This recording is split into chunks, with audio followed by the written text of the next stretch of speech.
If you've been following the channel over the last few weeks, you'll know that I'm in the process of creating a new app from scratch called Me. If you've not followed any of the devlogs so far, they're appearing here.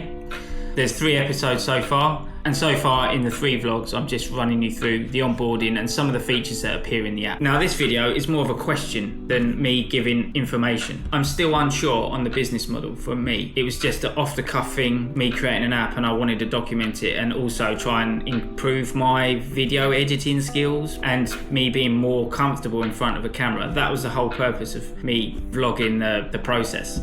So I'm at a point now where on other social media platforms such as Instagram, TikTok, people are starting to ask questions about the app, and I'm thinking that this might have some legs. So I'm at a point now where, what do I do? Do I give the app away completely for free and just say I really enjoyed making it and it goes on my portfolio, because I don't really have much of a portfolio anymore. I've been an iOS developer for 14 years and I only have the one app on the App Store. I used to have a whole cluster of apps and it was a decent portfolio, but I found them very difficult to maintain.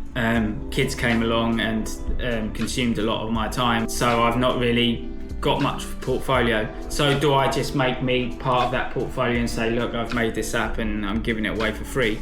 I'd rather not, because I think it will add value to people's days, and I think if I can get 250 to 500 downloads paid users, then happy days. So my question to the community, anyone that makes like has a paid model for their software that they've made, like web developers, app developers, it doesn't really matter. It's more of a question to you guys, is where do you draw the line on saying this particular part of the feature or this feature is paid, part of the subscription, and this is part free? I don't want to be in a position where I only allow you to do X certain amount, like 5 things on this, and then you've got to pay.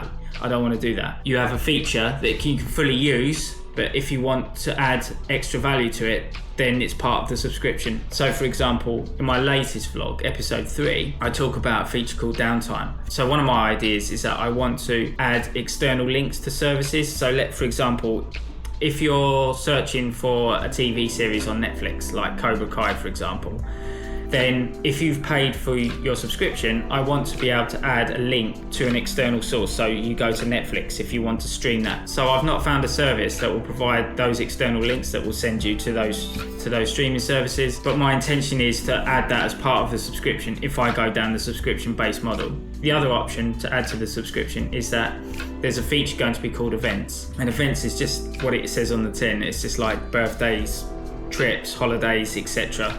Now, I'm going to add out-of-the-box tags, if you want to call them. So, like I say, holiday, birthday, school, whatever. As part of the subscription, if you are a subscription user, the option to add your own custom ones could be an option. The other option is customize the entire app with your own colors. I don't really want to go down that route because some people might choose really crazy colors and the font, the text might clash and stuff like that, and there's a whole bunch of logic that you have to implement to make sure the text doesn't clash, white on white, etc. I don't really want to do that, so I want to keep it very simple if I can. Yeah, I don't want to charge the world for the subscription. So that's question number 2. What is a fair price for a monthly subscription? I don't want to charge 99p, because by the time Apple take their piece and then I pay tax on that, I'm not left with a great deal. So I was thinking around the $1.99 to $2.49 mark. And like I say, if I can get 250 to 500 users using the app, then I'm very happy with that. If you're arriving to the channel for the first time and you've sold software or apps, I should say, probably apps is more appropriate. If you've sold apps, whether it's a web app or some form of mobile app, please leave a comment on the process that you went through to decide what was a subscription and what was not. Anyway, that's enough for today's video. Until next time, I'll see you in the next one.